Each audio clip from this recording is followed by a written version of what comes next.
Spokesperson ng Civil Aviation Authority of the Philippines o CAAP, si Sir Eric Apolonio. Nasa ating linya. Sir Eric, magandang umaga po sa inyo at pasensya na at naistorbo namin ang inyong umaga ng ito na linggo. Sir Eric, good morning po. Good morning, Kauli. Makikibalita lang ho kami kung ano ho development dun sa repair ng primary runway ng Mactan Cebu International Airport, lalo na ho yung maaring hindi na laman yung update po kagabi. Well, nangyari po dyan nagkaroon ng closure yung runway, ano? At nag-issue ang CAAP ng notice to airman from 3:10 hanggang 9 p.m., ano?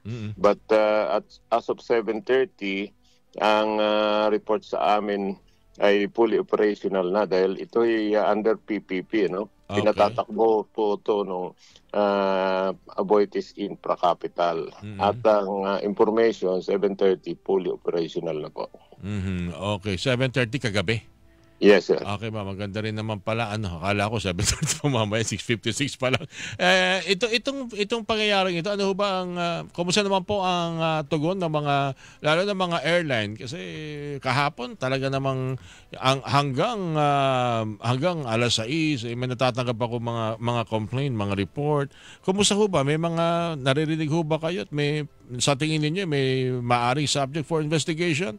Lalo-lalo na yung mga hindi maganda ang naging pagtrato sa kanilang mga paserong na stranded.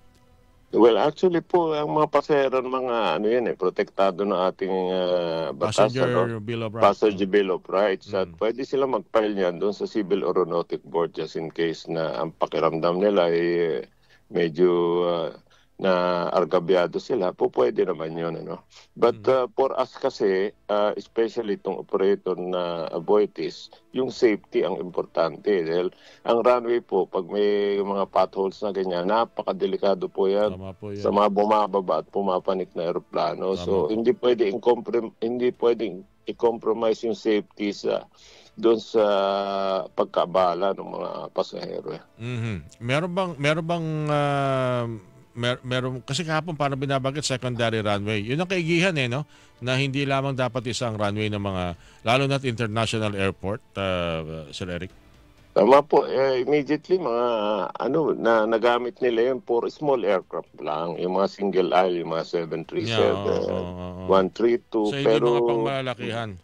Opo, dahil yung main runway ang importante. Alright, sige. Yun lamang po, Sir Eric, at maraming salamat sa inyong binigay ng mga impormasyon, pati kahapon na kayo pang nagbigay ng paunang abiso sa amin ng mahalagang balita niya mula sa Mactan Cebu International Airport. Sir Eric, maraming salamat. Magandang umaga po sa inyo ulit. Maraming salamat. Magandang umaga. Spokesperson ng Civil Aviation Authority of the Philippines, so CAAP, si Sir Eric Apolonio, po napakinggan. Hilingan, walang pinoprotektahan.